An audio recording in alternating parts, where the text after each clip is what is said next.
बैठ जाओ बेटा एक बार फटाफट से।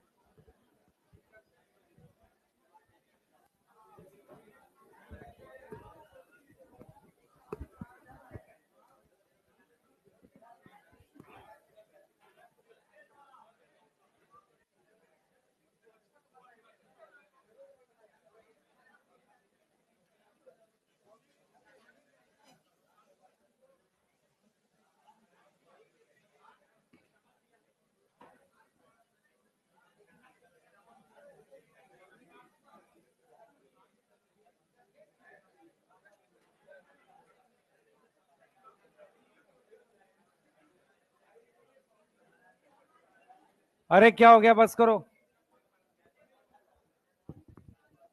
आवाज आ रही है? बस।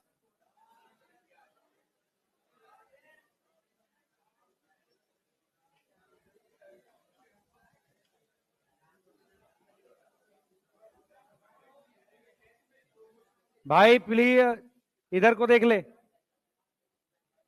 कॉपी कहाँ है तेरी? कॉपी निकाल पहले।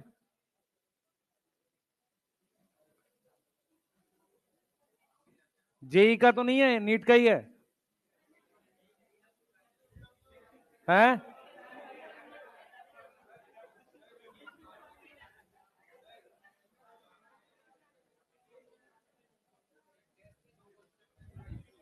हाँ, एक फोर्थ क्वेश्चन है।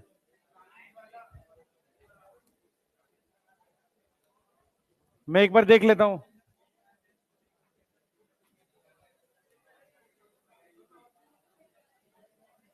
किसी ने बनाया टेस्ट?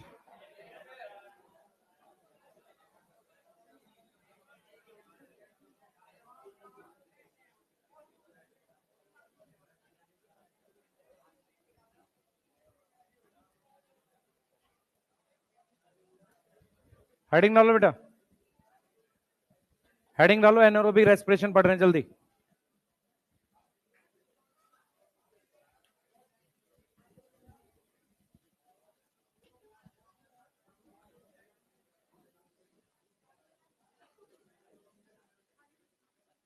किसने किसने टेस्ट दे दिया अभी फोटोसिंथेसिस का? देने वाले कौन कौन है? एक दो और। टेस्ट दे दिया फोटोसिंथेसिस का? और रेस्पिरेशन का किसी ने बनाया क्वेश्चन अभी? है? ठीक है, सुनो ध्यान से सब लोग, एक मिनट सुन लो ध्यान से। कल वाली डेट में टेस्ट पेपर एक और आएगा रेस्पिरेशन का, ठीक है? तो उसको आप कल देना चाहो, परसों देना चाहो, दे लेना। इस वीक में रेस्पिरेशन और फोटोसिंथेसिस के टेस्ट और उसका डोपाप्राइन खत्म कर लो।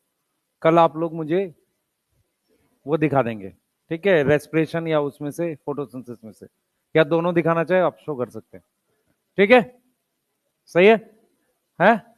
रेस्पिरेशन का डोपाप्राइन दिखाएंगे सॉल्व करके, ठीक? बस भाई इधर को ध्यान दिए ना, हो सकता है काम का कुछ बोल दूं। हैं? अभी क्या पढ़ रहे हैं बेटा? एनारोबिक रेस्पिरेशन पढ़ रहे हैं, क्लियर? और उसके बाद फिर आगे इसको देख रहे हैं। एनारोबिक में जो जो चीजें पढ़ा रहा हूं ध्यान से सुनो। सबसे पहले इसमें हमें दो चीजें पढ़नी है। एनारोबिक रेस्पिरेशन जो है बेटा, हमने इसमें दो चीजें पढ़नी है। आपको ये चीज लिखना पड़ेगा कि जो फेट ऑफ पाइरुवेट है, फेट मतलब फ्यूचर, ये किस बात पे डिपेंड करता है? कि depend on type of cell, type of cell, और किस पे डिपेंड करता है? टाइप ऑफ रेस्पिरेशन पे, किस तरह का रेस्पिरेशन है, ठीक है? अगर मैं एरोबिक फेट की बात करता हूं, एरोबिक फेट क्या होता है? Aerobic respiration. अगर मैं एरोबिक फेट की बात करता हूं तो पाइरुवेट कहां एंटर करता है? पाइरुवेट एंटर करता है किसमें? माइटोकॉन्ड्रिया में, यस। और उसकी स्टेप वाइज डीकार्बोक्सिलेशन और ऑक्सीडेशन होती है ना? उसकी स्टेप वाइज क्या होती है? स्टेप वाइज क्या होगी? स्टेप वाइज डीकार्बोक्सिलेशन और ऑक्सीडेशन होती है। डीकार्बोक्सिलेशन एंड ऑक्सीडेशन होती है, ऑक्सीडेटिव डीकार्बोक्सिलेशन जिसे बोल सकते हैं। एक पाइरुवेट से कितनी ऑक्सीडेटिव डीकार्बोक्सिलेशन होती है माइटोकॉन्ड्रिया में? तीन। एक होती है लिंक रिएक्शन में, एक और दो होती है क्रैब साइकिल में, यस। ठीक है, अब हम यहाँ पे क्या पढ़ रहे हैं बेटा, हम यहाँ पर दो एनारोबिक फेट पढ़ेंगे, ठीक है, जिसको हम फर्मेंटेशन कहते हैं। तो हमारे पास एक होता है lactic acid fermentation, lactic acid के साथ भी हम फर्मेंटेशन वर्ड लिख देते हैं वैसे तो, ठीक है। और दूसरा हमारे पास क्या होता है बेटा, इथेनॉल फर्मेंटेशन। ये दो स्टेप है जो हम लोग यहां पर बात करने वाले हैं। यस, इनमें से ये दोनों प्रोकैरियोट और यूकैरियोट दोनों में होते हैं। जैसे लैक्टिक एसिड ये होता किसमें है, अकर इन लैक्टोबैसिलस। तो लैक्टोबैसिलस प्रोकैरियोट है यूकैरियोट है, प्रोकैरियोट है। और इसके अलावा मसल सेल, मसल सेल क्या है, यूकैरियोट है। सही है, मसल सेल क्या है, यूकैरियोट है। इथेनॉल फर्मेंटेशन कौन करता है, ईस्ट। ईस्ट का क्या नाम है, सैकेरोमाइसिस। यस, सैकेरोमाइसिस, ठीक है। तो ये क्या है, यूकैरियोट है। इसके अलावा बैक्टीरिया भी है जो हमारे पास कुछ इथेनॉल बना सकता है। मैं जो बात बोलूंगा ध्यान से सुनेंगे। लैक्टिक एसिड और इथेनॉल में एक डिफरेंस है, CO2 नहीं बनती एक में। किसमें नहीं बनती, लैक्टिक एसिड वाले में। क्या नहीं बनती, CO2 नहीं बनती। हम जो खाने की चीजें बनाते हैं जिसका पफी अपीयरेंस होता है, पफी मतलब फूला हुआ, वो खाने की चीजें जो होती हैं उसमें CO2 रिलीज होता है। सही है, चाहे वो इडली डोसा हो, चाहे ब्रेड हो, समझ में आ रहा है, बिस्किट हो, इन सब में क्या होता है, थोड़ा सा फूला हुआ होता है क्योंकि CO2 रिलीज होती है। यस, ठीक है। अभी हम सबसे पहले क्या पढ़ रहे हैं, लैक्टिक एसिड फर्मेंटेशन को डिटेल में पढ़ने जा रहे हैं। मैं प्रॉपर तरीके से कुछ रीजन उसमें सिखा रहा हूं कि किस तरीके से आपको देखना होता है और किस तरीके से आपको ये समझना है कि मसल में कैसे बनती है। पहले ये लिख लो इतना, मैं लैक्टिक एसिड को डिटेल पढ़ा रहा हूँ, ठीक है। उसके बाद आज ही वो स्टार्ट करेंगे आपका plant growth development. Yes, plant growth development आज ही स्टार्ट करेंगे, जल्दी करो बेटा फास्ट।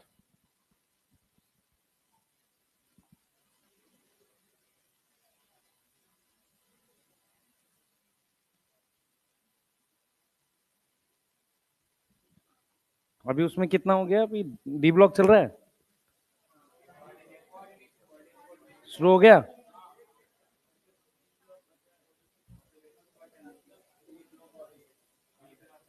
है पी ब्लॉक साल्ट, तो 1 तारीख तक क्या खत्म हो जाएगा, कोऑर्डिनेशन हो जाएगा खत्म।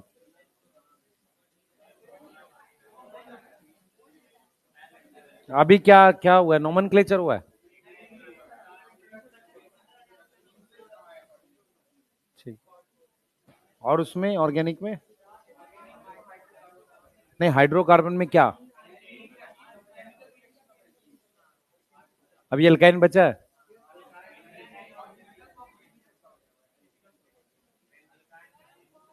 तो सर्वेश सर आएंगे कब, फिर कैसे आएंगे फिर,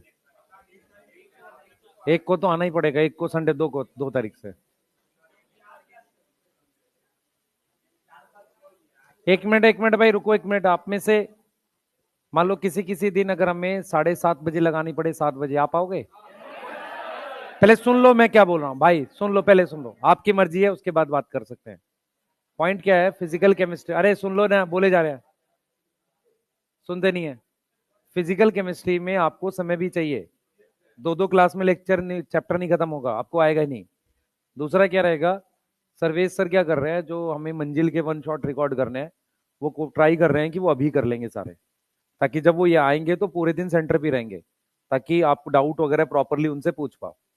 सही है, क्लियर। और भी बैचेस हैं, उनमें हो सकता है फिजिकल पढ़ानी पड़े उन्हें, लेकिन आपके बैचेस में क्योंकि क्वेश्चन भी है ना, वो सॉल्व ही नहीं होंगे आपसे, है ना, उसकी भी तो अलग तरीके की गरीबी है आपकी क्वेश्चन सॉल्व करने की, तो उसमें आपको नीड पड़ेगी। तो हो सकता है उन्हें थोड़ा बहुत पहले भी मतलब आपको बुलाना पड़े, ठीक है, वो उनके लिए वहां पे बात कर लेंगे। क्लियर है।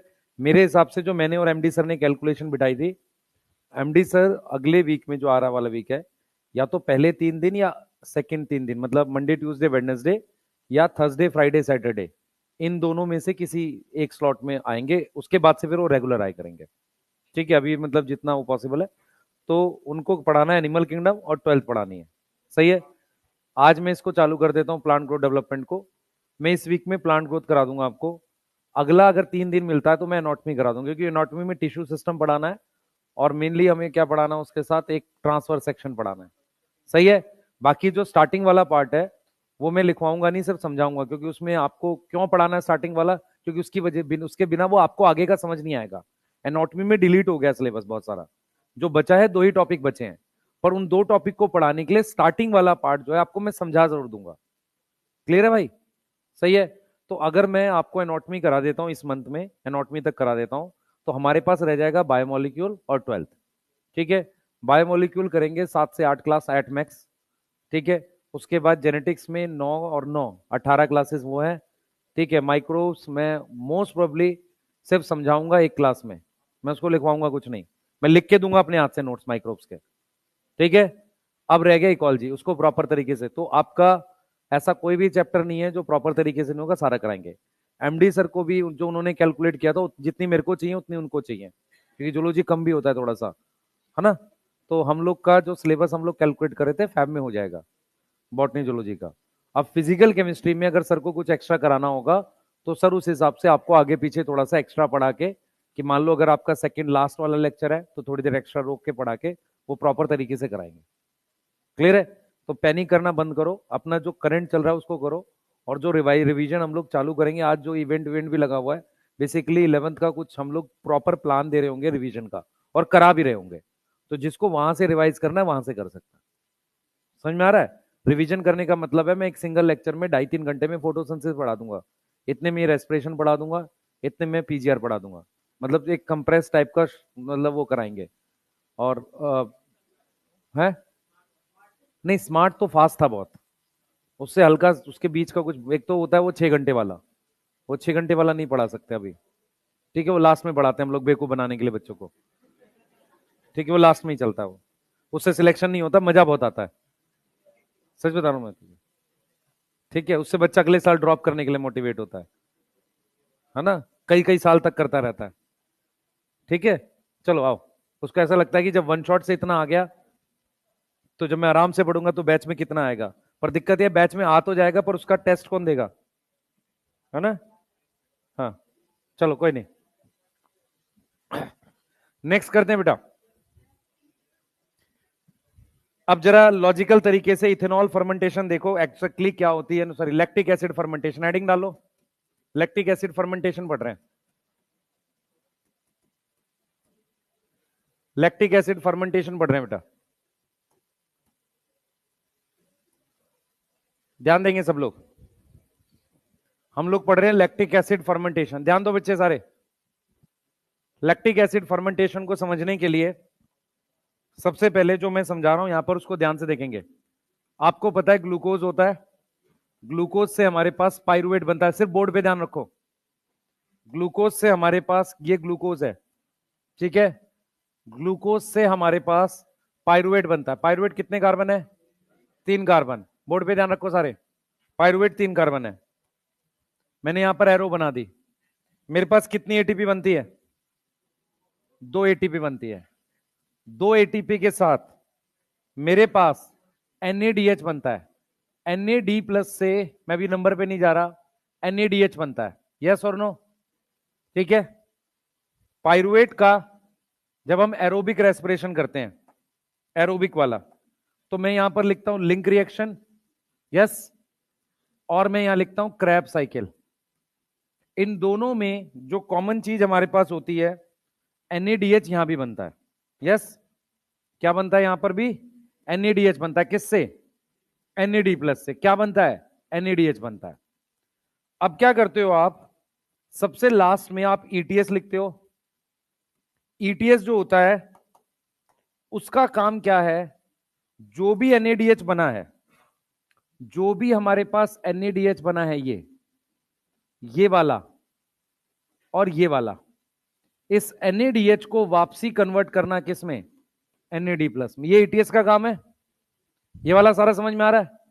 तो आपको ये समझना है कि जो ग्लाइकोलिसिस होती है, ग्लाइकोलिसिस से मेरे पास 2 ATP बनता है, ठीक है, और NADH बनता है। NADH जो है बेटा उसको वापसी कन्वर्ट करते हैं किसमें? वापसी कन्वर्ट करते हैं NAD प्लस में। वापसी कन्वर्ट करते हैं किसमें? NAD प्लस में। तो जब हम NADH को वापसी कन्वर्ट करते हैं किसमें? NAD प्लस में। ये फिर से जाता है किसमें? किससे में जाता है? ग्लाइकोलिसिस में। ये वाली बात समझ में आ रही है? क्लियर है? तो अगर मैं आपसे कहूं, ध्यान से सुनेंगे, ध्यान से सुने सारी बातें, मैं आपको ये कह रहा हूं बेटा कि जो ईटीएस है वो कंप्लीटली किस पे डिपेंड है? ऑक्सीजन पे। किस पे डिपेंड है? ऑक्सीजन पे। अब पूरी बात को बहुत ध्यान से सारे बच्चे सुनेंगे। पॉइंट क्या है यहां पर जो आपको ध्यान से समझना है कि हमारे पास ईटीएस का रोल है एनएडीएच को एनएडी प्लस में कन्वर्ट करना, ताकि मैं ग्लाइकोलिसिस चलाए रख सकूं। ग्लाइकोलिसिस से मुझे 2 एटीपी मिलती है। ग्लाइकोलिसिस का प्रोसेस फास्ट है किसी भी प्रोसेस से, समझो इस बात को। तो ग्लाइकोलिसिस से मुझे 2 एटीपी मिलती है, और एनएडीएच को एनएडी प्लस में कन्वर्ट करने का काम किसका? ईटीएस का।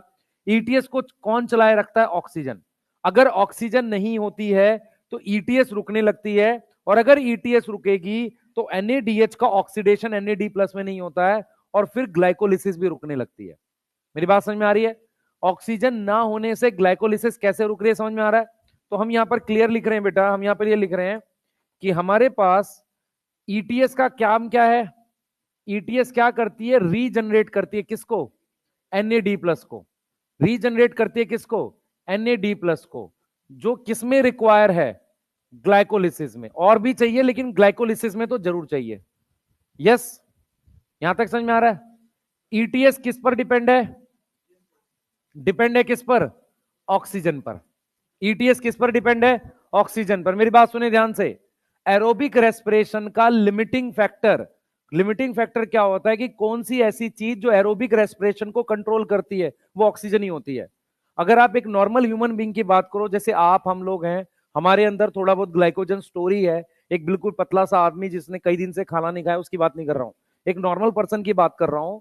जो हम लोग हैं तो हमारे अंदर ग्लूकोज तो है ही, लेकिन ग्लूकोज कभी लिमिटिंग नहीं है। लिमिटिंग का मतलब होता है ऐसा कौन सा फैक्टर जो प्रोसेस में कम पड़ेगा वही कंट्रोल करेगा। यही पढ़ा था हमने फोटोसिंथेसिस में। तो ऑक्सीजन एक लिमिटिंग फैक्टर होता है एरोबिक रेस्पिरेशन का, क्योंकि बिना ऑक्सीजन के एरोबिक रेस्पिरेशन रुकने लगती है। तो हमने क्या किया है? ईटीएस किस पे डिपेंड है? ऑक्सीजन पे।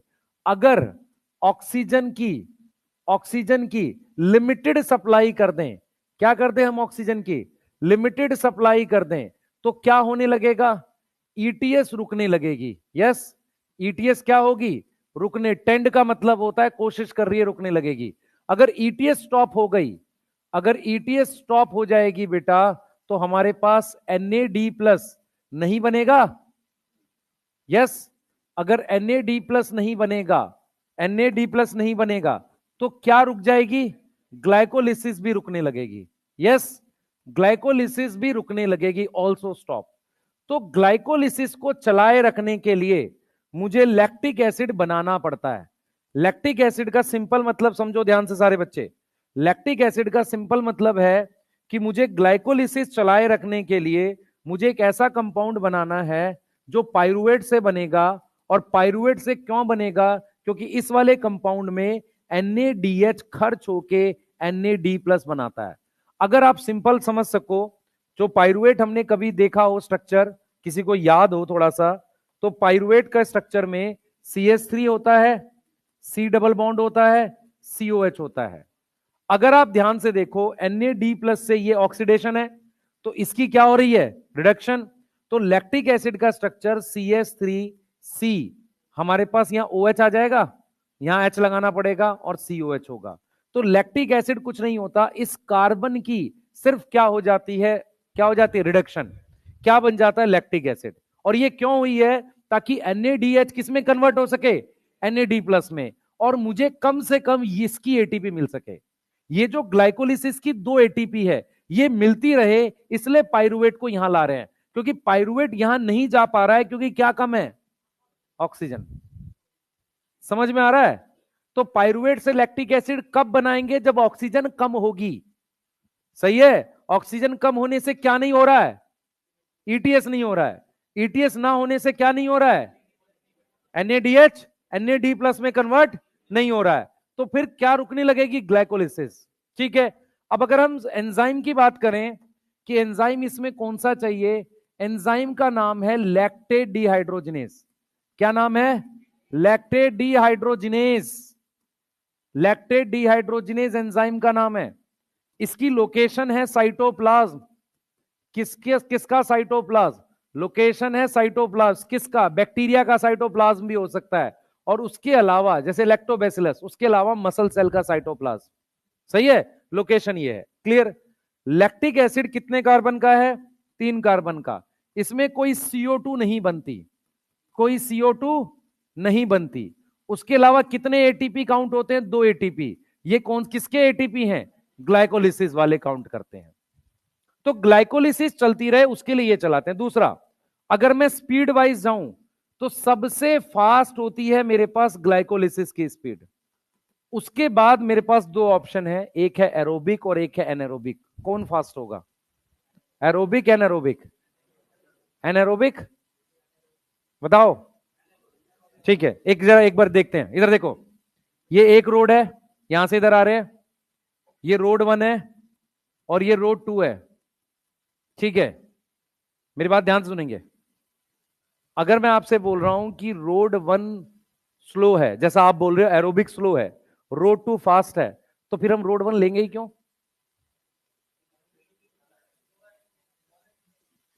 नहीं, एक्चुअल में क्या होता है, एरोबिक फास्ट होता है एनारोबिक से। एरोबिक ये फास्ट है इससे, इसको इसलिए लेते हैं क्योंकि ये रोड बंद है। समझो मेरी बात, इसका रीजन बताता हूं। आपकी आपकी मसल सेल में ऑक्सीजन कम पड़ती है, तभी तो जाके आप एनारोबिक ले रहे हो। आपकी बॉडी के बाकी सेल्स हैं, उसमें अगर मान लो, सोचो जरा आप ध्यान से, उसमें ऑक्सीजन उतनी कम नहीं पड़ती क्योंकि कोई एक्सरसाइज तो कर नहीं रहे हैं, वो कॉन्ट्रैक्शन तो कर नहीं रहे उससे। तो अगर मान लो एनारोबिक फास्ट होता तो बैठे बैठे लैक्टिक एसिड नहीं बन रहा होता, या आपकी बॉडी के सारे सेल में लैक्टिक एसिड बनता। क्योंकि हम तो फास्ट वाला रोड लेंगे ना। मान लो मैं एक पॉइंट पर आ गया, एक रोड फास्ट है एक रोड स्लो है, नॉर्मली आप कौन सा लोगे? फास्ट। जब फास्ट वाला बंद होगा तभी तो स्लो लोगे। तो कौन सा, किससे ज्यादा एनर्जी बनती है, सॉरी कौन सा स्पीड फास्ट है? सबसे ज्यादा ग्लाइकोलिसिस, उसके बाद एरोबिक, फिर हमारे पास एनेरोबिक। ये लिखा हुआ है बेटा, जिस पेज पर आपका एनारोबिक रेस्पिरेशन लिखा हुआ है ना, देखो इस फर्मेंटेशन लिखा हुआ है, एक मिनट में देता हूं।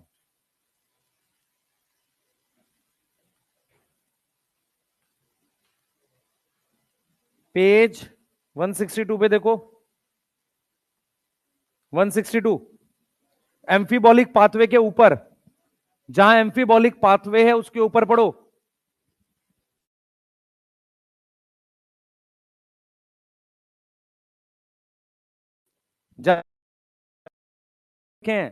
जहां पे लिखा हुआ है NADH रीऑक्सीडाइज होता है, मिला किसी को? एरोबिक एनारोबिक में फास्ट कौन है? एरोबिक। उसमें लिखा हुआ है कि NADH फास्ट ऑक्सीडाइज होता है किसमें? एरोबिक में। किसके कंपैरिजन में? एनारोबिक। मिला किसी को पॉइंट? मिला? मेरी बात सुनो ध्यान से बेटा, फिर से रिपीट करूंगा, ध्यान से सुनेंगे सारे बच्चे। हमारे पास क्या है बच्चे? ग्लूकोज 6 कार्बन का है। ग्लूकोज हमारे पास 6 कार्बन का है। उस ग्लूकोज से पाइरुवेट बनता है। पाइरुवेट जो है बेटा अच्छी खासी एनर्जी बनाता है। जो ग्लाइकोलिसिस है हमारे पास, वो 2 एटीपी बना रहा है। ठीक है, सही है सर। तो जो पाइरुवेट बन गया हमारे पास, बन गया, इससे 2 एटीपी बन रही है। पाइरुवेट बनते वक्त मेरे पास NADH बनता है। इस NADH को वापसी ऑक्सीडाइज कब करते हैं? ETS में। कब करते हैं? ETS में। ये समझ में आ रहा है? ETS किस पे निर्भर है? ऑक्सीजन पे। जब आप रनिंग करते हो, ध्यान से सुनो, जब आप रनिंग करते हो, दौड़ते हो या तेजी से चलते हो, तो उस वक्त मसल सेल को ऑक्सीजन ज्यादा चाहिए क्योंकि एनर्जी ज्यादा बनानी है। अगर उसको ऑक्सीजन ज्यादा चाहिए क्योंकि उसको क्या चलानी है? ETS, पर ऑक्सीजन उतनी मिल नहीं रही है। अगर ऑक्सीजन नहीं मिलेगी तो NAD+ नहीं बनेगा। अगर NAD+ नहीं बना तो ये वाली भी तो एटीपी नहीं मिलेगी। तो कम से कम मुझे ये वाली एटीपी मिलती रहे, मैं लैक्टिक एसिड बनाता हूं सिर्फ। तो लैक्टिक एसिड एक टेम्पररी अरेंजमेंट है। कैसी अरेंजमेंट है? एक टेम्पररी अरेंजमेंट है, ताकि किसकी एटीपी मिलती रहे? ग्लाइकोलिसिस की। क्लियर है? तो एनसीईआरटी एटीपी किस लिए कितनी लिख रहे हैं? सिर्फ 2। तो एनसीईआरटी इस बात को लिखती है less than 7%। Less than 7% energy मिलती है। लेस देन 7% एनर्जी क्या है हमारे पास? क्या होगी? लेस देन 7% एनर्जी प्रेजेंट होती है। यस। कितने परसेंट एनर्जी प्रेजेंट होती है? Less than 7%। यहां तक समझ में आ रही है? बोलो, यहां तक समझ में आ रही है? लेस देन 7% एनर्जी क्या होती है? प्रेजेंट होती है। ठीक है, बोलो, समझ में आ रहा है? ये चीज क्लियर है बेटा? लेस देन 7% एनर्जी है। यहां तक ठीक है? बोलो। ठीक है, अब मेरी बात सुनेंगे यहाँ पे, जो सबसे इंपॉर्टेंट चीज है यहाँ पे, मेरी बात सुनेंगे सब लोग बच्चे। हमारे पास मसल के अंदर लैक्टिक एसिड बन गया, आपने क्या किया, आपने काफी रनिंग करी, तो क्या हुआ, एनर्जी मिलने के लिए मसल के अंदर लैक्टिक एसिड बन गया। लैक्टिक एसिड जब मसल में बन जाता है तो हमारे पास क्या होता है, एक एंजाइम जो लैक्टेट डिहाइड्रोजिनेज है, ये मसल के अंदर तो एक ही डायरेक्शन में काम करता है, पर ये एंजाइम लिवर सेल के अंदर दोनों डायरेक्शन में काम करता है। तो लैक्टिक एसिड मसल में से निकल के ब्लड के थ्रू लिवर सेल में चला जाता है। एक्चुअल में क्या होता है, जब आप रेस्ट करते हो तो लैक्टिक एसिड मसल सेल में से निकल जाता है, क्योंकि जब आप दौड़ते हो तो क्रैम्प्स आ जाते हैं। क्रैम्प किसकी वजह से आए हैं? लैक्टिक एसिड की वजह से। ये हार्मफुल चीज है एक तरीके से। तो लैक्टिक एसिड की वजह से क्रैम्प्स आ गए, जब आप रिलैक्स करते हो तो लैक्टिक एसिड निकल के कहां जाता है बेटा? लिवर सेल के पास। लिवर सेल लैक्टिक एसिड से वापसी पाइरुवेट बना रहा है। मैं क्या बोल रहा हूं, लैक्टेट डिहाइड्रोजिनेज एक ऐसा एंजाइम है जो रिवर्स डायरेक्शन में लिवर सेल में काम कर सकता है। तो लिवर सेल में वो वापसी क्या बना देता है? पाइरुवेट। और पाइरुवेट से ग्लूकोनियोजेनेसिस से वापसी ग्लूकोज बना लेते हैं। इस पूरी साइकिल को कहते हैं कोरी साइकिल, CORI, कोरी साइकिल, जो मसल और लिवर में लैक्टिक एसिड को लेके होती है। मैं रिपीट कर रहा हूं, मसल में लैक्टेट डिहाइड्रोजिनेज ने क्या बनाया? लैक्टिक एसिड बनाया। लैक्टिक एसिड वापसी पाइरुवेट में मसल में नहीं कन्वर्ट हो सकता। जब हम रिलैक्स करते हैं तो लैक्टिक एसिड मसल सेल से निकल जाता है। मसल सेल से निकल के कहां जाएगा? कहां जाएगा? लिवर के पास जाएगा। लिवर उसको वापसी किस में कन्वर्ट कर देगा? पाइरुवेट में। पाइरुवेट कार्बोहाइड्रेट है या ऑर्गेनिक एसिड है? Organic acid. किसी भी नॉन कार्बोहाइड्रेट सोर्स से ग्लूकोज बनाने को कहते हैं ग्लूकोनियोजेनेसिस। क्या बोलते हैं? ग्लूकोनियोजेनेसिस। तो इसकी क्या हो जाएगी? ग्लूकोनियोजेनेसिस हो जाएगी। मतलब पाइरुवेट से वापसी क्या बना लूंगा? ग्लूकोज। ये लिवर में होगा।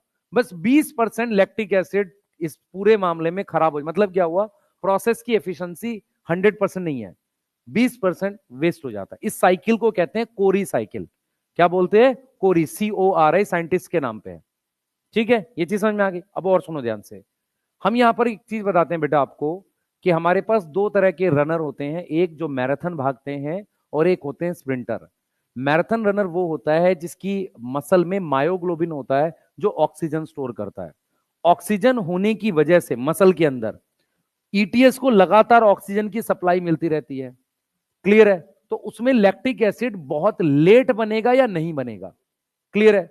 एक होते हैं जो स्प्रिंटर होते हैं, जैसे यूसेन बोल्ट तेज भागता है अचानक से।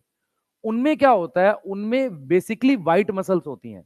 व्हाइट मसल होने की वजह से उनमें लैक्टिक एसिड तो बनता है, पर उनकी एनर्जी मेनली ग्लाइकोलिसिस पे डिपेंड है। ग्लाइकोलिसिस स्पीड वाइज सबसे तेजी से एनर्जी देता है। स्पीड वाइज ग्लाइकोलिसिस सबसे तेजी से एनर्जी देता है। जो तेज भागते हैं उनको लैक्टिक एसिड बन जाए चलेगा, लेकिन उनको एनर्जी अचानक से बहुत तेज चाहिए, तो वो किस पे ज्यादा निर्भर है? ग्लाइकोलिसिस पे। जो धीरे भागते हैं वो ग्लाइकोलिसिस और साथ में एरोबिक दोनों को मिलाकर एनर्जी लेते हैं। क्लियर है? इसलिए वो कई घंटों तक भाग सकते हैं, 40 किलोमीटर, 50 किलोमीटर, 20 किलोमीटर। लेकिन जो तेज भागता है स्प्रिंटर, वो कुछ ही 100 मीटर, 200 मीटर, 400 मीटर, 500 मीटर इतना ही भागेगा। मेरी बात समझ पा रहे हो? तो स्प्रिंटर होता है जैसे चीता हो गया, डियर हो गया, ये जो जानवर होते हैं जो तेज भागते हैं, ये सब स्प्रिंटर होते हैं। इनमें कौन सी मसल ज्यादा होती है? व्हाइट मसल ज्यादा होती है। लेकिन जो चील वगैरह है, बर्ड्स हैं, जो ज्यादा समय तक उड़ती रहती हैं, उनमें कौन सी मसल ज्यादा होती है? रेड मसल होती है, क्योंकि उसमें लैक्टिक एसिड नहीं बनेगा। ये क्लियर है? बोलो। ये सारे पॉइंट्स क्लियर हो गए? लैक्टिक एसिड हम बना क्यों रहे हैं? ताकि ग्लाइकोलिसिस चलाए रख सके। अपने दिमाग में कॉन्सेप्ट क्लियर रखो, ग्लाइकोलिसिस को चलाए रखने के लिए लैक्टिक एसिड बना रहे हैं, क्योंकि कम से कम 2 ATP मिलता रहे। ये चीज क्लियर है? अगर आपको याद हो, फाइनल इलेक्ट्रॉन एक्सेप्टर ETS में कौन था? ऑक्सीजन। यहां पर इलेक्ट्रॉन एक्सेप्टर NADH का कौन है? पाइरुवेट। पाइरुवेट नहीं तो इलेक्ट्रॉन लिए हैं लैक्टिक एसिड बनाने के लिए। तो final electron acceptor of NADH electron कौन है हमारे पास? पाइरुवेट, लैक्टिक एसिड में। क्लियर है? बोलो। ठीक है, तो इसको चलाए रखने के लिए हम ये करते हैं। अब यहां पे मैं व्हाइट मसल, रेड मसल लिख देता हूं, आप लिख लो अभी से। रेड मसल में क्या होता है बेटा? मायोग्लोबिन। यस, मायोग्लोबिन क्या स्टोर करेगा? स्टोर ऑक्सीजन, जिसमें क्या होगा, नो लैक्टिक एसिड बनेगी। और रेड मसल किस में होती है, मैराथन रनर में। किस में होती है, मैराथन रनर। ये बनाते कैसे रेड मसल, हाँ भाई, एक मैराथन भाग रहा है उसमें रेड आ गई और दूसरे में व्हाइट आ गई, वो कैसे हो गई, प्रैक्टिस के थ्रू डेवलप होता ही है। वो उसी हिसाब की प्रैक्टिस करेगा, धीरे धीरे प्रैक्टिस करते करते। समझ में आ रहा है। अच्छा वो सब क्या होता है, क्रिएटिनिन, किरेटिन नहीं कह रहा हूं, किरेटिन हेयर होता है। दो कंपाउंड है, एक है किरेटिन, किरेटिन होता है हेयर में, ठीक है। अरे सुन लो, मेरी 2 मिनट सुन लिया करो, तुम्हारे काम की बात बताऊंगा। अरे सुन लो, किरेटिन हेयर में होता है, हेयर के अलावा और कहीं होता है, स्किन में भी है, ठीक है। किरेटिन जो है, किरेटिन प्रोटीन की खास बात क्या है बेटा, किरेटिन प्रोटीन स्किन में है, हेयर में है, सल्फर कंटेनिंग प्रोटीन होती है, ठीक है। हेयर में, स्किन में, ये कोशिश करती है हाइड्रोफोबिक बनाने की उस कंपाउंड को। फॉर एग्जांपल स्किन सेल्स के बीच में है तो पानी यहां स्किन से घुसता नहीं है, समझ में आ रहा है, स्किन से पानी नहीं जाएगा, किरेटिन है, ठीक है। किरेटिन में सल्फर होता है, इस बात का प्रूफ ये है कि अगर बाल जलते हैं तो सल्फर की स्मेल आती है, ओरिजिनल बाल होंगे तो, ठीक है। मेरी बात समझ में आ रही है, क्लियर है। अब उसके बाद सुने ध्यान से, उसके बाद एक कंपाउंड होता है, उसका नाम क्रिएटिनिन है, क्रिएटिनिन, जो एक्सक्रीशन में भी निकलता है, क्रिएटिनिन फॉस्फेट। एक्चुअल में क्या होता है, क्रिएटिनिन फॉस्फेट कंपाउंड जो होता है, इसकी एनर्जी एटीपी से ज्यादा होती है, ये एटीपी को एनर्जी दे सकता है। अगर ये एटीपी को एनर्जी देगा तो ग्लाइकोलिसिस हो रही नहीं हो रही है मुझे फर्क नहीं पड़ेगा, क्योंकि एटीपी को एनर्जी दिए जा रहा है। समझ में आ रहा है। मैं लैक्टिक एसिड क्यों बना रहा हूं, ताकि ग्लाइकोलिसिस चलती रहे। अगर कोई ऐसा कंपाउंड मेरे पास है सेल के अंदर जो एटीपी को एनर्जी दे पा रहा है, मेरी बात समझो ध्यान से, तो फिर जरूरत ही नहीं है मुझे लैक्टिक एसिड बनाने की, क्लियर है। तो बहुत सारे एथलीट्स क्या होते हैं, वो एक लेवल ऑफ क्रिएटिनिन लेना स्टार्ट कर देते हैं, उससे क्या होता है, उनका स्टेमिना बढ़ जाता है। बट इस स्टेमिना, मसल्स को ज्यादा एक्सरसाइज कराने के बाद भी लैक्टिक एसिड नहीं बन रहा है। पर उसका एक ड्रॉबैक है बेटा, कि अगर वो अच्छे से डिसॉल्व नहीं होता है तो बहुत खतरनाक टाइप के क्रैम्प्स आते हैं, क्लियर है। तो उसका कुछ अपना मैकेनिज्म भी है, वो हम उस पर नहीं जा रहे। पर मैं सिंपल सा लॉजिक कह रहा हूं, क्रिएटिनिन नाम का कंपाउंड जो एथलीट्स यूज करते हैं वो इसलिए यूज करते हैं क्योंकि वो, उसकी एनर्जी, मैंने आपको समझाया था, एटीपी की एनर्जी कुछ कंपाउंड से कम होती है, कुछ से ज्यादा होती है, तभी उसको एनर्जी इंटरमीडिएट कहते हैं। याद आ रहा है किसी को, ठीक है। तो क्रिएटिनिन से कम एनर्जी, क्रिएटिनिन उसको एनर्जी दे सकता है, क्लियर है। तो हमें फिर किस पे डिपेंड नहीं होना पड़ेगा, ग्लाइकोलिसिस पे डिपेंड नहीं होना पड़ेगा। तो उससे क्या फायदा होगा, उससे फायदा ये होगा कि अगर आपको लैक्टिक एसिड नहीं बनानी पड़ेगी, क्रैम्प्स नहीं आएंगे, क्लियर है, बोलो, यहां तक समझ में आ रहा है, ठीक है। अब यहां पर क्या है, ये वाला लिख लो बेटा। और हमारे पास और कौन सी मसल होती है, वाइट, वाइट किस में होती है, स्प्रिंटर में, दोनों में होगी बेटा, डियर में और चीता में, है ना, तभी दोनों भागते हैं बहुत तेज। पर लैक्टिक एसिड दोनों में बनता है, उन दोनों को पता होता है, तब तक भागना है जब तक दूसरा थक ना जाए, ठीक है। स्प्रिंटर में, इसमें कोई लेस ऑक्सीजन स्टोर है तो इसमें लैक्टिक एसिड बनता है। लैक्टिक एसिड जब बनता है, कोई CO2 बनती है नहीं, तो इसका मतलब जब लैक्टिक एसिड बनेगा तो कोई पफी अपीयरेंस नहीं आ सकता खाने की चीज का, यस। खाने की चीज का पफी अपीयरेंस, फूलने वाला अपीयरेंस कब आएगा, जब CO2 बनेगी, सही है। CO2 किस में बनती है, बिस्किट में, इडली डोसा, इन चीजों में, माइक्रोब्स में लिखा हुआ है, क्लियर, सही है। हाँ अभी देख रहे हैं उस पर, एटीपी कितना है बेटा, 2, ठीक। एंजाइम का नाम लैक्टेट डिहाइड्रोजनेस, ठीक है। आगे चलो, जल्दी से नोट करो, जल्दी बेटा, जल्दी करो जल्दी।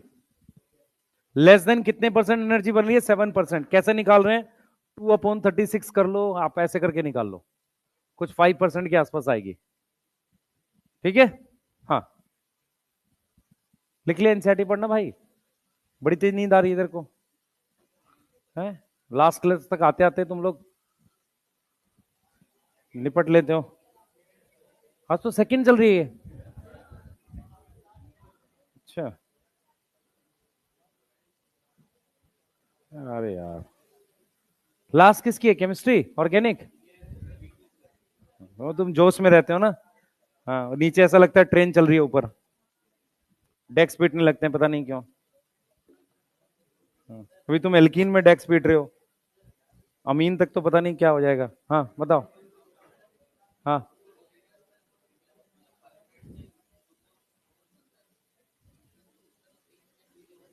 हाँ, वो उसके भी एंजाइम होते हैं। ग्लूकोनियोजेनेसिस के एंजाइम लिवर के पास हैं सिर्फ। हाँ, लिवर कर ले जाते। लिवर इतना इंपॉर्टेंट ऑर्गन है, उसमें बहुत सारे एंजाइम है एक्स्ट्रा, जो किसी के पास नहीं। एक यूरिया साइकिल के एंजाइम है ना? यूरिया कौन बनाता है? लिवर हेपेटिक बना रहा है ना, यूरिया। ठीक है, आ जाओ नेक्स्ट करें। भाई जिन्होंने लिख लिया एक बार एनसीईआरटी पढ़ लो, पूछ लो कुछ, बातें बना रहे हैं बैठ के, आता जाता कुछ नहीं किसी को। पूछो, कुछ पूछना है किसी को? तेज बोलो। लैक्टिक एसिड बेटा डिपेंडिंग, लैक्टेट डिहाइड्रोजनेज सारे सेल्स में दिया नहीं नेचर ने, है? लैक्टेट डिहाइड्रोजनेज देते हेल्प तो हो जाती, पर क्रैम्प्स आता उसको कैसे रिमूव करते? ठीक है, प्रॉब्लम ये है बेटा, मुझे वहां लैक्टेट डिहाइड्रोजनेज चाहिए जहां एनर्जी की रिक्वायरमेंट ज्यादा है। ऐसी नॉर्मल सेल्स होंगे या मसल सेल्स होंगे? मसल सेल्स होंगे। वहां किसकी रिक्वायरमेंट ज्यादा? एनर्जी की। तभी मुझे ग्लाइकोलिसिस चलाई रखनी है। जैसे हम लोग कहते हैं कि बनाना से इंस्टेंट एनर्जी आती है, बनाना क्या देता है? ग्लूकोज। ग्लूकोज से आपको ग्लाइकोलिसिस जल्दी चलेगी। ठीक है, ग्लाइकोलिसिस सबसे फास्ट होता है, उसके बाद आता है एरोबिक, फिर आता है एनारोबिक। क्लियर? ठीक है, ये एनसीईआरटी भी लिखती है। एनसीईआरटी क्या लिख रही है कि एरोबिक और एनारोबिक में किसमें एनएडीएच ऑक्सीडाइज फास्ट होता है? एरोबिक में। लिख लिए? एंजाइम का नाम लैक्टेट डिहाइड्रोजनेज। कहां प्रेजेंट है? साइटोप्लाज्म में। प्रोकैरियोटिक सेल में भी हो सकता है और यूकैरियोटिक सेल में।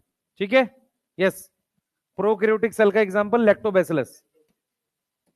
लिखिए आगे।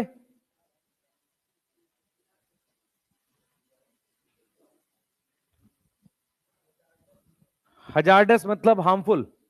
तो जो भी प्रोडक्ट बनता है लैक्टिक एसिड और इथेनॉल, ये दोनों क्या होता है? हार्मफुल होता है। लिख लिया बेटा सबने? है?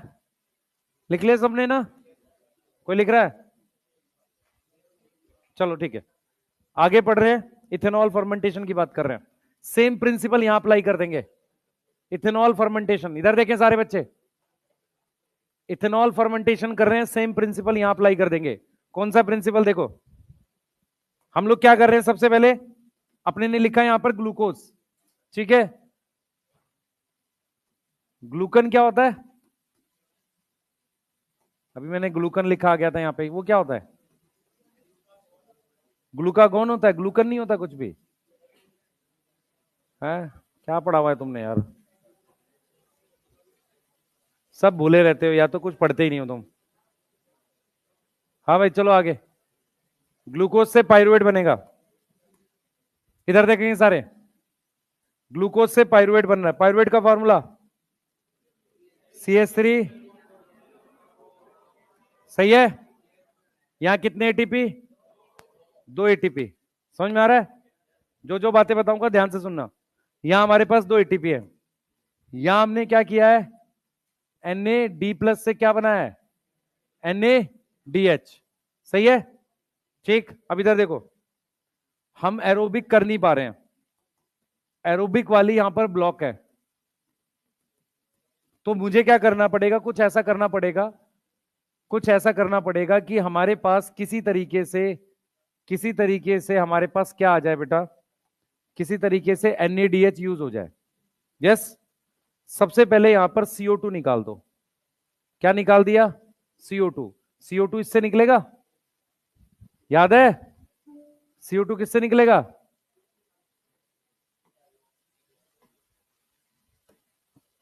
देखो बेटा, CO2 निकलने को क्या बोलेंगे? डीकार्बोक्सिलेशन। तो ये हमारे पास पहला स्टेप हो गया।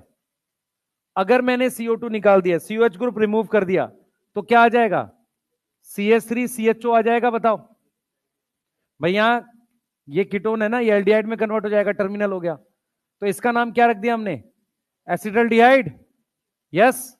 क्या नाम रख दिया इसका? एसिटल्डिहाइड। 2 कार्बन का एल्डिहाइड बन गया। अब आप ध्यान से देखो, इस एल्डिहाइड से अगर मैं NAD प्लस, ध्यान दो, NADH से NAD प्लस बना रहा हूं, इसका मतलब ये वाला NADH में यहां खर्च कर रहा हूं, तो मेरे पास क्या आ जाएगा? इथेनॉल आ जाएगा। कैसे आ गया इथेनॉल? आप खुद देखो। इथेनॉल क्या होता है? CH3 CH2OH। तो ये जो एल्डिहाइड है, इसकी रिडक्शन से अल्कोहल बन गया, और रिडक्शन के लिए इलेक्ट्रॉन किसने दिए हैं? NADH ने। तो अगर मैं आपसे क्वेश्चन पूछूं कि ETS में फाइनल इलेक्ट्रॉन एक्सेप्टर ऑक्सीजन है, लैक्टिक एसिड में फाइनल इलेक्ट्रॉन एक्सेप्टर पाइरुवेट है, यहां पर फाइनल इलेक्ट्रॉन एक्सेप्टर एसिडल्डिहाइड है। समझ आ रहा है? NADH के इलेक्ट्रॉन किसने लिए लैक्टिक एसिड वाले में? पाइरुवेट ने। सही है? क्लियर है? यहां पर किसने लिए हैं? एसिडल्डिहाइड ने। क्या बना है? इथेनॉल। अब इसके लिए जो एंजाइम है, यहां आएगा पाइरुवेट, क्या? Decarboxylase. यस और no? Pyruvate decarboxylase. Clear है?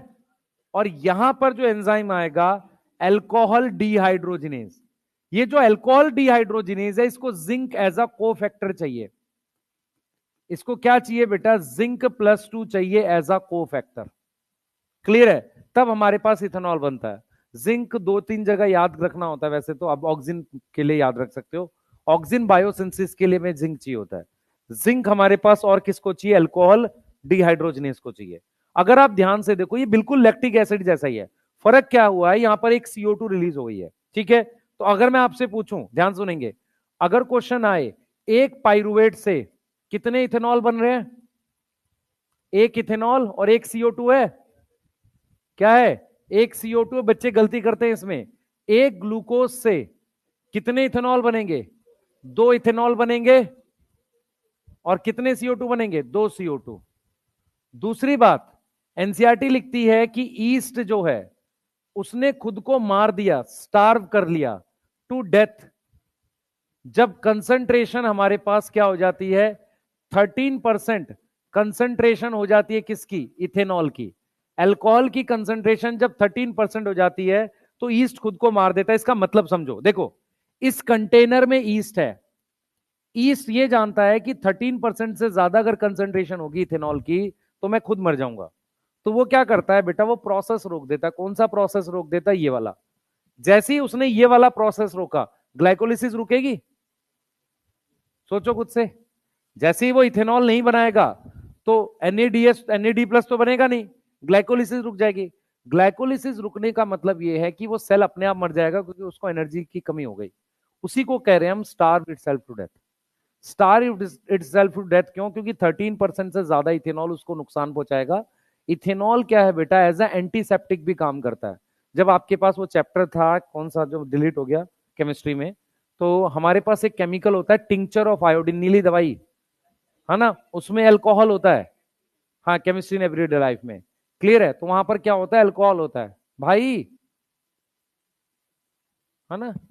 जीरो काटा खेल रहे हो? लूडो जूपी पे पैसे कमाएंगे?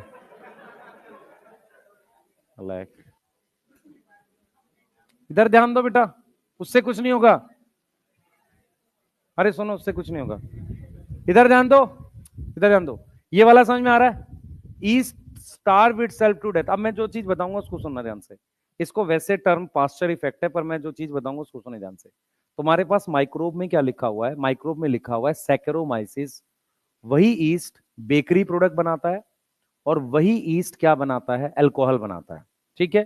बेकरी प्रोडक्ट कब बनाता है वो? जब वो थोड़ा सा एरोबिक कंडीशन में हो। इथेनॉल कब बनाता है? जब वो एनएरोबिक कंडीशन में हो। अब मैं आपको एक एक चीज बताता हूं। मान लो टोटल ईस्ट को ग्रोथ करने के लिए 100 एटीपी चाहिए। ठीक है? या मान लेते हैं उसको, टोटल ईस्ट को ग्रो करने के लिए 360 एटीपी चाहिए, किसी पर्टिकुलर टाइप की ग्रोथ। ठीक है?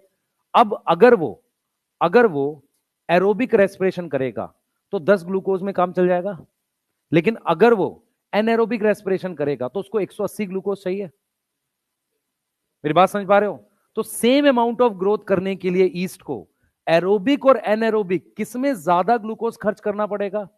एनएरोबिक कंडीशन में। सही है? ये बात समझ में आ रही है? ये चीज समझ पा रहे हो? और जब वो एनारोबिक कंडीशन में ज्यादा ग्लूकोज खर्च करेगा तो वो अच्छा खासा CO2 भी बनाएगा। हम क्या पढ़ते हैं बेटा, इस चीज को कहते हैं पास्चर इफेक्ट। किसी बुक्स में पैसे पढ़ाते थे पहले, बस अपने दिमाग में रखो कि एनारोबिक कंडीशन में ग्लूकोज का खर्चा ईस्ट को ज्यादा पड़ता है। सही है, ग्लूकोज का खर्चा क्या पड़ता है, ईस्ट को ज्यादा पड़ता है। ये चीज समझ में आ रही है। दूसरा, यहां पर एनसीईआरटी ने बोला है कि हाइयर कंसंट्रेशन ऑफ इथेनॉल कैसे लाते हैं, डिस्टिलेशन। कैसे लाते हैं, डिस्टिलेशन। हाइयर कंसंट्रेशन मतलब ज्यादा कंसंट्रेशन भी तो होता है ना, जिसमें फिर सोडा मिलाते हैं, इथेनॉल। यस कह रहे हो बताओ। Higher concentration of ethanol by कैसे लाते हैं, डिस्टिलेशन। आपने कैसे याद करना है इसको, मैं माइक्रोब्स में भी लिखवाता हूं इसको, आप याद कर लो।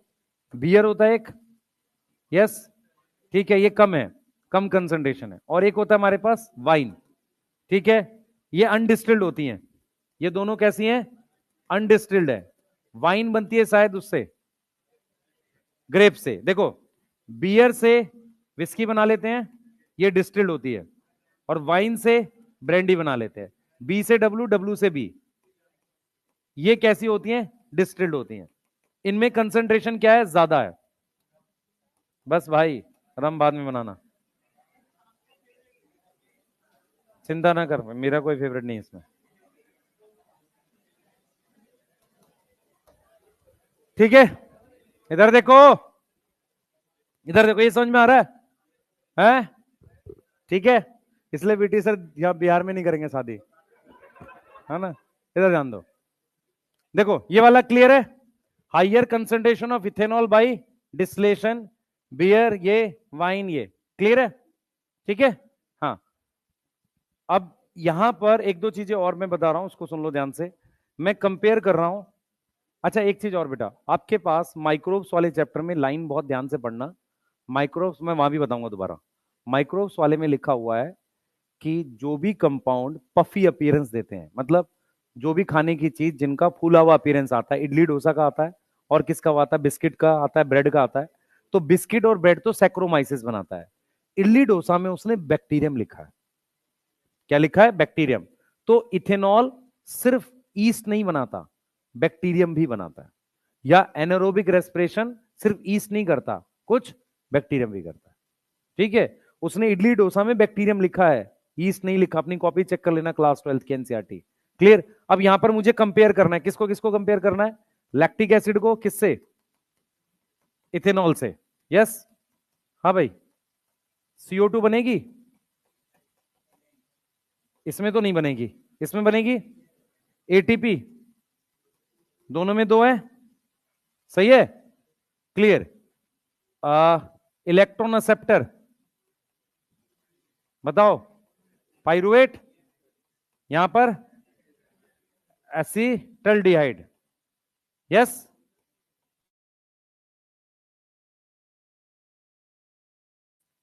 Enzymes, lactate dehydrogenase. हाँ भाई, कौन बच्चा बताएगा। और यहां पर एंजाइम पाइरुवेट डीकार्बोक्सिलेज और अल्कोहल डिहाइड। अब जो मैं पूछ रहा हूं वो बताओ जरा। क्वेश्चन ये है, क्या क्वेश्चन था भूल गया मैं लिखते वक्त, कुछ पूछ रहा था मैं, कल लिखो मैं याद करता हूँ, क्या बोल रहा था भूल गया। नहीं, कुछ पूछ रहा था मैं। इथेनॉल और लैक्टिक एसिड, CO2 बन रहा है, इथेनॉल वाले में बन रहा है। हाँ, मैं सिलेक्टिविटी पूछ रहा था एंजाइम की। एंजाइम की सिलेक्टिविटी क्या होता है, एंजाइम्स आर सिलेक्टिव, क्या मतलब है इसका। हाँ, कौन बताएगा। Enzymes are selective in nature, क्या मतलब भाई, सारी उसको बताएगा, मुझे ही बता। हाँ, वैसा मुंह मत बना कि कुछ पता ही नहीं तुझे। एक्सप्रेशन में, हाँ तो पेन, पेंसिल नहीं मांग रहा, मोम के कलर है। हाँ बताओ भाई।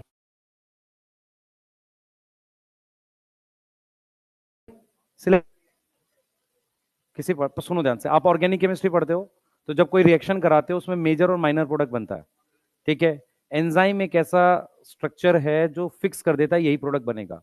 अगर आप ध्यान से देखो, मैं ये टॉपिक यहाँ पे क्यों बता रहा हूं, जब बायोमोलिक्यूल पढ़ेंगे वहां पर इन कंपाउंड्स के नाम लिखे हुए हैं, इथेनॉल, लैक्टिक एसिड और ये सारा उसने एनसीईआरटी में लिखा है। देखो क्या मैं बोल रहा हूं, अगर आप ध्यान से देखो, पाइरुवेट से 3 कंपाउंड पॉसिबल हैं, एसिटाइल कोए, लैक्टिक एसिड और एसिटल्डिहाइड। 3 कंपाउंड पॉसिबल है। नेचर ने क्या किया है, एंजाइम जैसा एक चीज इवॉल्व किया है जो फिक्स करता है एक ही बनेगा। अगर मैं पाइरुवेट डिहाइड्रोजिनेज लेता हूं तो एसिटाइल कोए बनेगा, पाइरुवेट डी कार्बोक्सिलेज लेता हूं, सही है, तो एसिटल डिहाइड बनेगा, लैक्टेट डिहाइड्रोजिनेज लेता हूं तो लैक्टिक एसिड बनेगा। ऐसा नहीं है कि 90% लैक्टिक एसिड है, 10% इथेनॉल है, ऐसा नहीं होता। मेजर माइनर ऑर्गेनिक रिएक्शंस में चलते हैं। एंजाइम सिर्फ एक प्रोडक्ट बनाता है जो बनाना है उसे, उसे ही कहते हैं selectivity. What is selectivity? Out of various possibility enzyme can select only one product. समझ में आ रहा है? आउट ऑफ वेरियस पॉसिबल, उससे क्या फायदा होगा? क्योंकि सेल के अंदर क्या होता है बेटा, रिएक्शंस आपस में जुड़े हुए हैं। अगर वो क्या करेगा, किसी एक चीज से 90% ये बना दे, 10% कुछ और बना दे, तो आगे के रिएक्शन कैसे चलेंगे? समझ आ रहा है? सारे मेटाबॉलिक रिएक्शन आपस में जुड़े हुए हैं। जब तक 100% एक ही प्रोडक्ट नहीं बनेगा तो आगे के रिएक्शंस नहीं चलेंगे। क्लियर है? इसको हम क्या प्रॉपर्टी बोलते हैं एंजाइम की? सिलेक्टिविटी।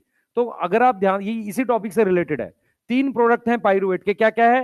एसिटाइल कोए, आगे एसिटाइल कोए और लैक्टिक एसिड और एसिटल्डिहाइड। कौन सा बनेगा, किस बात पे डिपेंड कर रहा है? एंजाइम पे। क्लियर है? बोलो, बनाओ जल्दी से, जल्दी करो,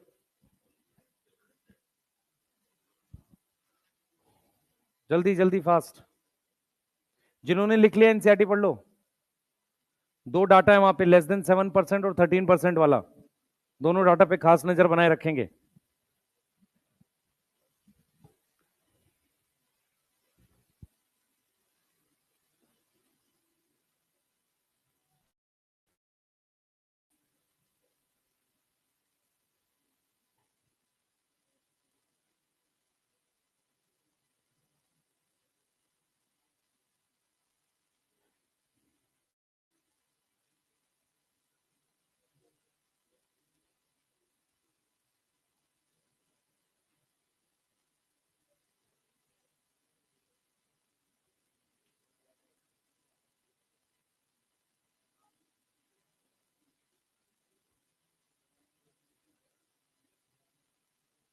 हो गया? हो गया नहीं हो गया? लिख लिया? एक बार एनसीईआरटी पढ़ो जल्दी से। आरक्यू बता रहा हूं, फिर नेक्स्ट चैप्टर चालू कर रहे हैं।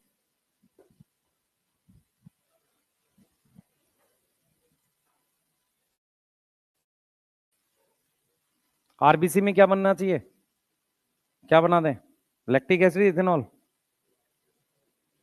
हम्म आरबीसी में एसिटाइल कोई बन जाएगा?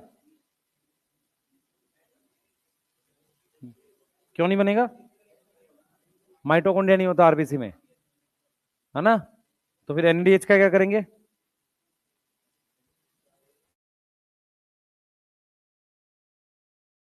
बताओ, एनएडीएच का क्या करें?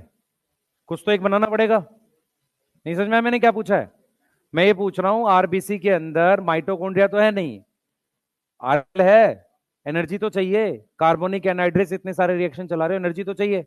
एनर्जी कहां से आएगी? एक तो ग्लाइकोलिसिस से आएगी, पर ग्लाइकोलिसिस को भी चलाए रखने के लिए एनएडीएच का, एनएडी प्लस वापसी चाहिए ना। कुछ तो बनाए वहां पर। क्या बनाए? नशे में ला दे आरबीसी को इथेनॉल बना के? नहीं, पता चला लंग से उधर जाना उल्टा जा रहा है। लैक्टिक एसिड बनाते हैं, ठीक है? क्या बनाते हैं? लैक्टिक एसिड बनाते हैं। समझ में आया मैं क्या बोल रहा हूं? किसी को समझ भी आ रहा है मैं क्या पढ़ा रहा हूं? कुछ नहीं, ऐसे ही चल रहा है सब। मैं आपको यह समझा रहा हूं कि सेल के अंदर इथेनॉल और लैक्टिक एसिड 2 ऑप्शन है, माइटोकॉन्ड्रिया है ही नहीं। तो एनएडीएस से एनएडी प्लस बनाने के लिए आरबीसी के अंदर भी लैक्टिक एसिड बनता है, ठीक है? उसको अपना वो रिमूव करता रहेगा जैसे भी। क्लियर? ठीक है ना? आरबीसी अपना देता रहेगा उसको, क्या नाम है, लिवर सेल को ले ले भाई, तू कर ले जो करना है। या हो सकता है वो अपने पास रखता हो, उसके आगे का नहीं पता हमें भी, अपने पास रखता हो, 120 दिन बाद हम मर जाएंगे जाके स्प्लीन में, वहां छोड़ देंगे। ठीक है? वो हमारा इशू नहीं है, हम रेस्पिरेशन पढ़ रहे हैं।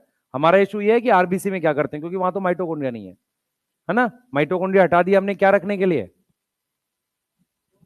हेमोग्लोबिन रखने के लिए, हेमोग्लोबिन रखने के लिए, नहीं तो जगह नहीं थी उसमें, पूरा खाली कर दिया उसको। कितना डायमीटर उसका? 7 माइक्रोमीटर। यस, हाँ ठीक है, लिख लिया ये वाला, और धीरे लिखो नलायकों। एनसीईआरटी नहीं पूछ रहा है कोई भी, कुछ नहीं पूछना एनसीईआरटी से, सब समझ में आ रहा है? क्या बोल रहा है कौन? कुछ पूछना है किसी को?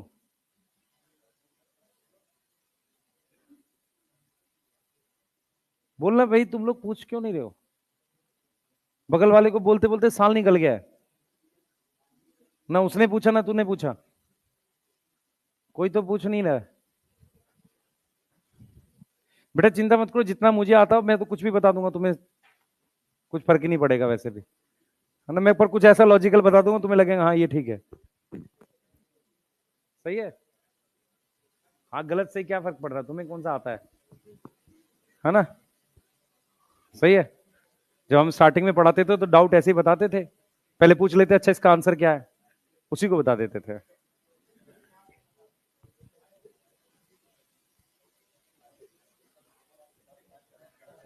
ना, ऐसे ही बताते हैं। तुम लोग भी जब पढ़ाना कभी कोई कोई टीचर बन जाए तो ऑफलाइन में मत पढ़ाना जाके, नहीं तो बच्चा पकड़ लेगा, और खासकर ड्रॉपर में मत पढ़ाना है। हाँ सिर्फ ऑनलाइन पढ़ाना, ऑनलाइन सबसे बेस्ट होता है, उसमें कोई कुछ पूछता नहीं है, कुछ भी पढ़ा दो एकदम सही रहता है।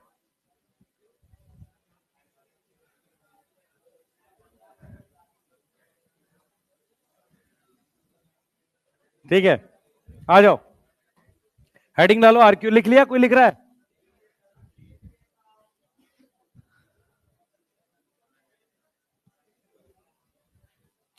लैक्टिक एसिड इथेनॉल बनाने में क्या दिक्कत है आरबीसी में?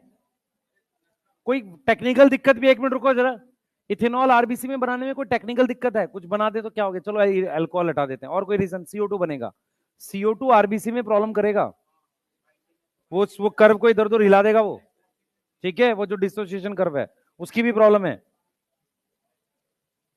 ना। रेस्पिरेटरी कोशेंट, लास्ट चीज है ये, डायरेक्ट क्वेश्चन आता है इससे, कुछ नहीं आता ऐसा। हाँ भाई इधर देखो सारे, ये क्या होता है रेस्पिरेटरी कोशेंट, इसको आरक्यू लिखते हैं। क्या लिखते हैं इसको? आरक्यू। आरक्यू क्या होता है, बोर्ड पे ध्यान दो सारे, भाई प्लीज बोर्ड पे ध्यान दो। आरक्यू क्या होता है बेटा, ध्यान देंगे।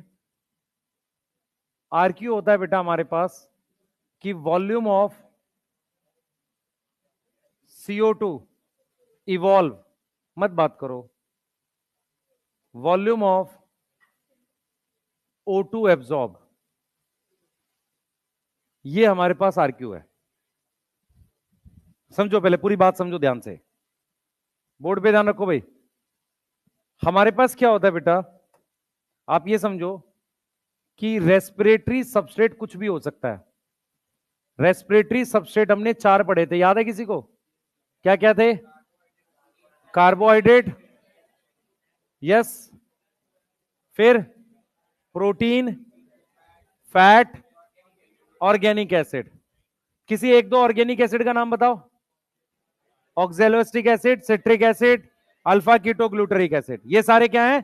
ऑर्गेनिक एसिड है, सही है, क्लियर, ये सारे ऑर्गेनिक एसिड है। अब मेरी बात सुनो ध्यान से, मेरी बात सुनो, हमारे पास आरक्यू की वैल्यू डिपेंड करती है रेस्पिरेटरी सबस्ट्रेट पे, डिपेंड ऑन रेस्पिरेटरी सबस्ट्रेट, कि कौन सा रेस्पिरेटरी सबस्ट्रेट यूज हो रहा है, क्लियर है, कौन सा रेस्पिरेटरी सबस्ट्रेट क्या हो रहा है, यूज हो रहा है। अब इधर देखो, अगर हम कार्बोहाइड्रेट यूज करते हैं, जो शुगर होती है बेसिकली, कार्बोहाइड्रेट में स्टार्च नहीं हो सकता, सिर्फ शुगर होगी, स्टार्च का रेस्पिरेशन नहीं कर सकते, स्टार्च चेन है ग्लूकोज की, उसका रेस्पिरेशन नहीं होगा, पहले वो टूटेगा, ग्लूकोज का रेस्पिरेशन होगा। मेरी बात समझ में आ रही है?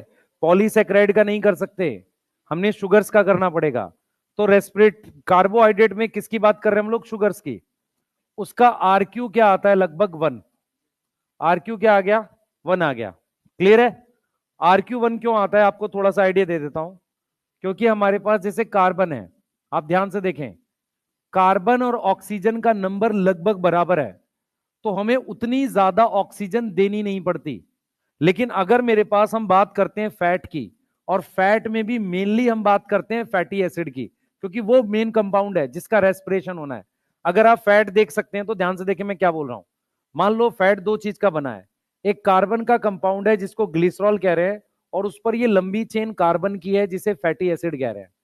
तो ग्लिसरॉल तो सिर्फ 3 कार्बन है ना। एक्चुअल में रेस्पिरेशन की अगर बात करें तो मेनली हम फैटी एसिड की बात करते हैं, क्योंकि फैटी एसिड जो है 40 कार्बन 50 कार्बन, बहुत ज्यादा कार्बन के हो सकते हैं। तो रेस्पिरेशन में मेनली हम किसकी बात कर रहे होते हैं? फैटी एसिड की। इसका जो आरक्यू आता है वो आता है 0.7 लेस देन 1 आता है। ऐसा कोई आपके पास है जो आपके एनसीईआरटी में दे रखा है? ट्राईपाल्मिटिन। क्या दे रखा है? ट्राईपाल्मिटिन। अब मेरी बात ध्यान से सुनेंगे सारे बच्चे। आपके पास एक और फैटी एसिड है, पाल्मिटिक एसिड। यस, जो कितने कार्बन का है? 16 कार्बन का। अच्छा, पाल्मिटिक एसिड में कोई डबल बॉन्ड नहीं है। कोई इसका फॉर्मूला बता सकता है मुझे? हिंट के लिए, fatty acids are the long chain carboxylic acid. 16 carbon के फैटी एसिड का फॉर्मूला बताएं। बोलो बोलो। सबसे पहले C15 कर लेते हैं और H को लिख देते हैं। डबल कितना होगा? 30 और 32। ठीक है, 32 में से एक कम कर लो, 31 कर लो, COH कर लो। यही होगा? बोलो, यही होगा ना? और कुछ होगा? है? यही होगा, क्योंकि ये कैसा है? सैचुरेटेड है। कैसा है? सैचुरेटेड। सही। अनसैचुरेटेड होता तो क्या होता है इसमें? डबल। तो fatty acid is nothing but long chain carboxylic acid. अगर अनसैचुरेटेड होता कोई, मैं कह रहा हूं आपको 18 कार्बन के फैटी एसिड। देखो बेटा, मैं क्या बोल रहा हूं, जब तक आप बायोमोलिक्यूल के स्ट्रक्चर्स के साथ कंफर्टेबल नहीं होंगे, बायोमोलिक्यूल ना आएगा। और सबसे ज्यादा दुख रहेगा आपने अगर बायो कंटिन्यू करी तो बायोमोलिक्यूल का, चाहे एमबीबीएस में चले जाओ। एमबीबीएस वालों को सबसे ज्यादा दुख बायोकेमिस्ट्री का रहता है, अगर उनको समझ नहीं आते हैं स्ट्रक्चर्स। मैं सिंपल कह रहा हूं कि आप फैटी एसिड ना समझ के एक लॉन्ग चेन कार्बोक्सिलिक एसिड समझो। मैं कह रहा हूं आपको एक 18 कार्बन का आपका लॉन्ग चेन कार्बोक्सिलिक एसिड है, 18 कार्बन का, और उसमें मान लो 2 डबल बॉन्ड है। अगर आपको उसका फॉर्मूला लिखना तो पहले तो 18 कार्बन का आप एल्केन लिख लोगे। ठीक है, तो क्या लिखोगे? 18 को 36 में 2 जोड़ दोगे। ठीक है, अगर 17 का लिखना हो तो मैं कैसे लिखूंगा? 36 लिख दूंगा। ठीक है, तो मैंने मान लो C17S36COH लिख दिया। ये 18 कार्बन का कौन सा वाला हो गया? जिसमें कोई डबल बॉन्ड नहीं है। अब मैंने यहां पर 17 की जगह मान लो ये है, अब मैंने यहां पर ये COH लगाया तो इसको 35 कर दिया था। अब ठीक हो गया ये। मान लो एक डबल बॉन्ड है तो यहां 3 हो जाएगा। एक डबल बॉन्ड होगा तो 2 हाइड्रोजन और कम हो जाएंगी। 2 डबल बॉन्ड होंगे तो और 2 कम हो जाएंगी। इस तरीके से फैटी एसिड लिखे रहते हैं। ठीक है, आप आइडिया लगा सकते हो कि कितने उसमें डबल बॉन्ड है, क्या है। ऑक्सीजन 2 ही आएगी। क्यों? क्योंकि वो COH की है। तो ऑक्सीजन फैट कार्बन की कितनी भी लंबी चेन बना रहे हो, ऑक्सीजन क्या है? कम पड़ रही है ना। यस। अगर मैं आपसे बोलूं कि 16 कार्बन का फैटी एसिड और 40 कार्बन के फैटी एसिड का आरक्यू सेम आएगा? नहीं आ सकता। जिसमें कार्बन ज्यादा है, आप खुद से सोचो, इसमें 16 कार्बन है तब भी 2 ऑक्सीजन है, इसमें 40 कार्बन है तब भी 2 ऑक्सीजन है। इसका आरक्यू तो और कम आएगा, इसको और ज्यादा ऑक्सीजन चाहिए। किसी को समझ में आ रहा है? अगर फैट का आरक्यू कम है तो इसका मतलब ऑक्सीजन ज्यादा चाहिए ना इसको। सही है। अगर मैं यहां लिख रहा हूं प्रोटीन, प्रोटीन का आरक्यू कितना आ रहा है? क्या आ रहा है? 0.9 आ रहा है। इसका मतलब इसको भी ऑक्सीजन ज्यादा चाहिए नॉर्मल से। भाई इसको जो ऑक्सीजन का वॉल्यूम ज्यादा चाहिए ना CO2 के कंपैरिजन में, ये प्रोटीन के लिए हो गया। अब मैं क्या लिख रहा हूं बेटा, जो ऑर्गेनिक एसिड है, ऑर्गेनिक एसिड में हमारे पास जैसे मान लो OA है तो उसमें ऑलरेडी 2 COH ग्रुप होते हैं। समझ में आ रहा है? तो ऑर्गेनिक एसिड में क्या आता है? इसलिए मोर देन 1 आता है। क्या आता है? मोर देन 1 आता है। जैसे मान लो मेरे पास मैंने सक्सिनिक एसिड ही लिख दिया, आप देखो यहां COH है, यहां COH है, तो ऑलरेडी मेरे पास 2 ऑक्सीजन ये रही, 2 ऑक्सीजन ये रही, तो ऑक्सीजन का नंबर ऑलरेडी है। तो मुझे कम ऑक्सीजन चाहिए ऑक्सीडाइज करने के लिए, इसीलिए उसका आरक्यू क्या आता है, मोर देन 1 आता है। क्योंकि मोस्टली ऑर्गेनिक एसिड आपके डाई कार्बोक्सिलिक एसिड या ट्राई कार्बोक्सिलिक एसिड है। फैटी एसिड एक मोनोकार्बोक्सिलिक एसिड होता है। समझ आ रहा है? इसीलिए उसको ज्यादा क्या चाहिए, ऑक्सीजन चाहिए। क्लियर है? फैट में और कार्बोहाइड्रेट में एनर्जी कौन ज्यादा देता है, फैट। पर यूज कार्बोहाइड्रेट को क्यों करता है सेल, ऑक्सीजन। आप अभी भी देख रहे हो कि ऑक्सीजन इतनी कम पड़ती है, ईटीएस रोकनी पड़ती है। तो ऑक्सीजन एक लिमिटिंग फैक्टर है। क्लियर हुआ कि नहीं हुआ ये बात? सही है। तो आरक्यू हमारा क्या बताता है, देखो दो चीजें हैं। आरक्यू जो है वो डिपेंड करता है रेस्पिरेटरी सबस्ट्रेट पे। दूसरा आरक्यू हमें ये बताता है, दूसरा हमें आरक्यू ये बताता है कि कौन से टाइप का रेस्पिरेशन है। क्लियर है? बोलो, यहां तक क्लियर है? जल्दी बताओ। ठीक है, क्लियर। नोट कर लो इसको। अगर एनोरोबिक रेस्पिरेशन होगा तो उसका आरक्यू क्या होगा, एनोरोबिक रेस्पिरेशन में ऑक्सीजन क्या है, जीरो है, ऑक्सीजन जीरो है, तो आरक्यू इंफिनिटी आ गया। यस, ठीक है, क्लियर। नोट कर लो। हम लोग प्योर प्रोटीन प्योर फैट कभी यूज ही नहीं करते सेल में, सब कुछ मिक्स चलता है। क्यों मिक्स चलता है, क्योंकि pure protein pure fat use करोगे तो बहुत ऑक्सीजन चाहिए। सही है, सेल फैट यूज करना ही नहीं चाहता। क्यों यूज नहीं करना चाहता, ऑक्सीजन बहुत चाहिए। सही है, सेल चाहता है कार्बोहाइड्रेट यूज करना क्योंकि उसमें ऑक्सीजन ऑलरेडी होती है। क्लियर? नोट कर लो जल्दी से।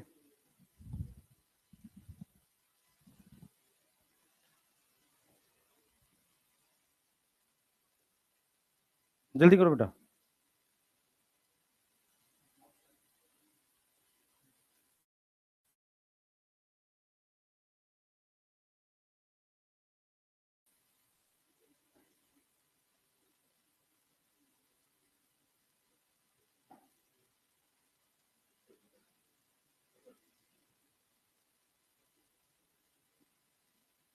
लिख लिया बेटा?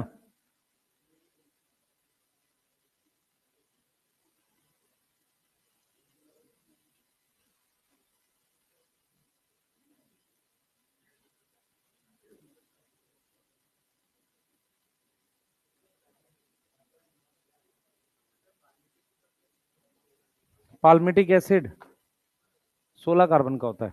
ठीक है, क्लियर। सही है, नेक्स्ट करते हैं, चलो लिख लो बेटा जल्दी से।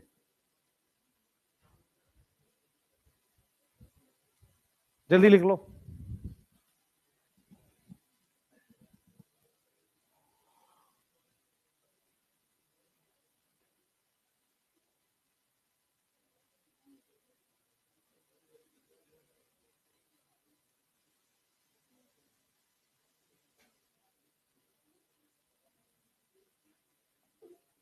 हो गया?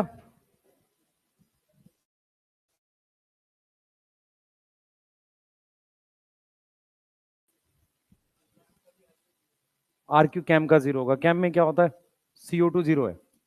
कैम क्या होता है, डे टाइम पे क्या होगा, डे टाइम पर CO2 जीरो है, तो उसका आरक्यू क्या आ जाएगा, जीरो आ जाएगा। पर ये सब कैम में पूछेगा नहीं, पूछता भी नहीं है। कैम क्यों नहीं पूछता है, क्योंकि ये सब है नहीं एनसीईआरटी में।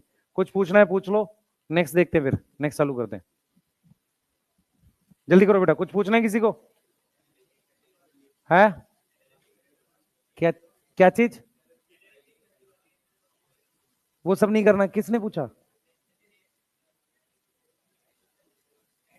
हाँ, फैट की ज्यादा होती है, फैट ज्यादा बनाता है, पर उसको ऑक्सीजन ज्यादा चाहिए, इसलिए यूज नहीं करते। अगर मैं सेम अमाउंट तीनों का ले लूं तो एनर्जी ज्यादा फैट बनाएगा। ठीक है, जो कैलोरीफिक वैल्यू हम लिख रहे हैं। सही है, उसकी कोई वैल्यूज याद नहीं करनी हमने। क्या पूछ रहा है एग्जैक्ट पूछना।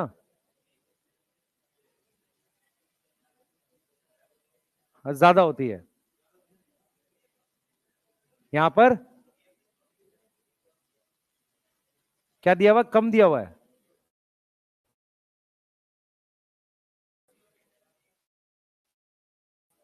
क्या एनसीईआरटी में लिखा है? ये कैलोरीफिक वैल्यू थोड़ी है। क्या है? अलग से पूछो एक बार भाई, मुझे समझ ही नहीं आ रहा। पूछो, और कुछ पूछना है किसी को?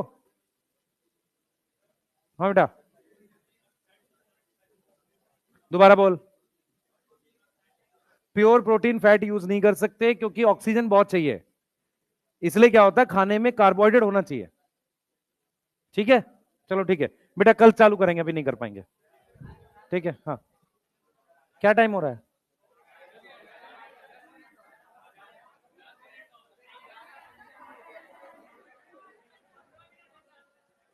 कल करा रहे, छोड़ दो। ओए, 1 मिनट।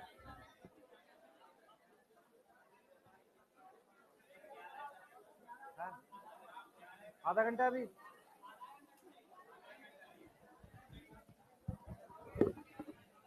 भाई 1 मिनट, कल की क्लास 1:45 तक होगी, ध्यान रखना।